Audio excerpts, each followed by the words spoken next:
Hello and welcome. Today we're going to look at a blast from the past, the old 4th edition Black Templars Codex. Now, this codex was the only iteration of the standalone Black Templar rule set. Before that, you only got the Black Templars as a list in the old Armageddon Codex. So let's have a look at this one. This is the first of the Black Templar Codexes, as I have said, but it is also the last, after which they were folded into the Space Marine Codex.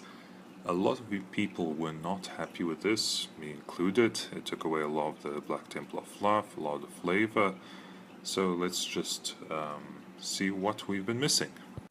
This codex, like a lot of the Space Marine codexes, starts off with some history on the Imperium, the Great Betrayal, the Conquest of the Galaxy, and so forth, eventually leading up to the very Horus Heresy.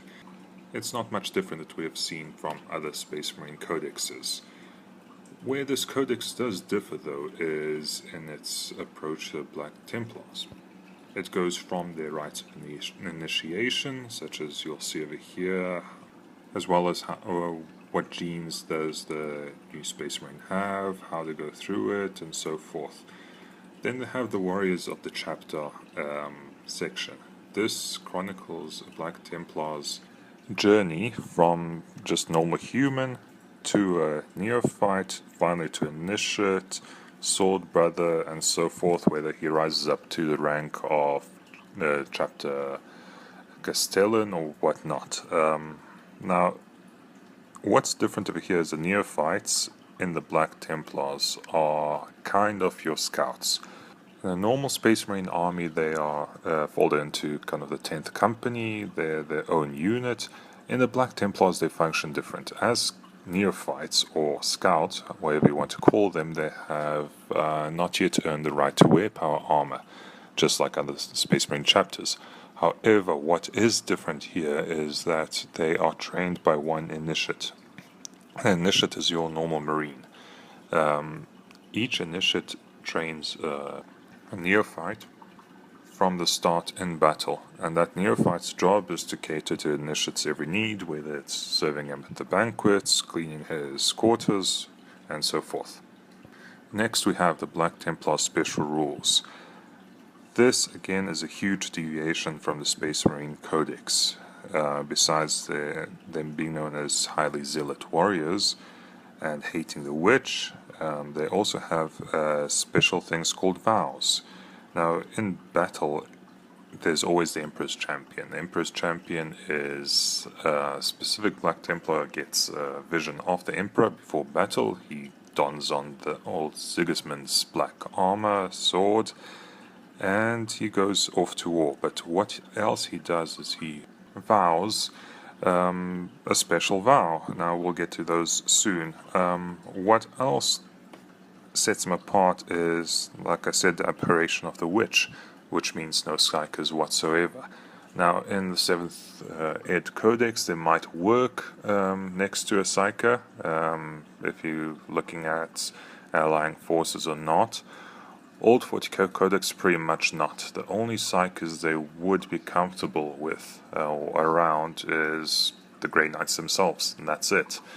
Pretty much seen as the purity of the Grey Knights because they've never fallen. Otherwise, usually putting them next to a psyker is a very, very bad idea. Now let's get to these vows. The Black Templars had 4 unique vows. Suffer not the unclean to live, uphold the honor of the Emperor, abhor the witch, destroy the witch, and accept any challenge no matter the odds. Each of these vows gives you a different bonus throughout the game, whether it's adding to army-wide strength, and it subtracts from the initiative, extra movement, saves, and so forth. All of them are fluffy, only one can be in effect, and it lasts for the rest of the game, starting from the beginning of the game. Now let's look at the insignia. Over here we can see different Black Templars ranks and different crusades. Now what else I forgot to mention was that the Black Templars are not Codex compliant, which means they do not have companies.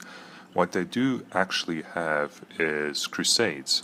Each crusade, there can be, well, there can be many crusades, from several to maybe in the tens, and each one can vary from a couple of hundred Marines to thousands of Marines. The actual numbers are not official, but estimates you're looking about 6,000 plus minus. Now on this page we can see the different markings for Initiate, the Neophyte, the Salt Squad, Sword Brethren, Apothecary, Chaplain, so forth. You'll see that the Neophytes have not yet earned the right to wear edging on the side of their shoulder pads. This being one because they're on wear power armor, two because the black edging signifies them as an initiate and they still have to earn their right.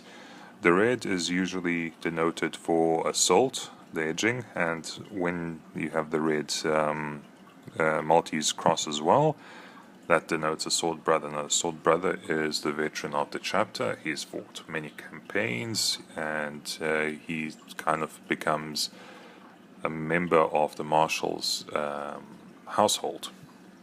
Besides that, we can see some banners for different crusades that have been active throughout the 40k timeline, from the Armageddon Crusade, the Vinculus Crusade, Persian Lastrati, and so forth, all the way to Duralis Crusade, where what happened over there was we got the Black Templar pattern Land Raider known as the Crusader.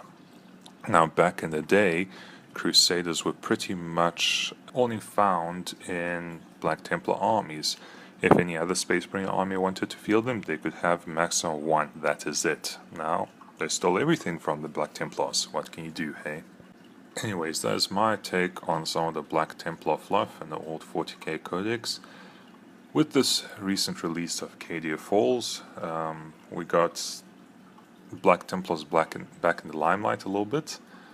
But again, it's important for people to see what we've been missing in the current codexes. Let's hope it changes in the coming of 8th edition, but who knows.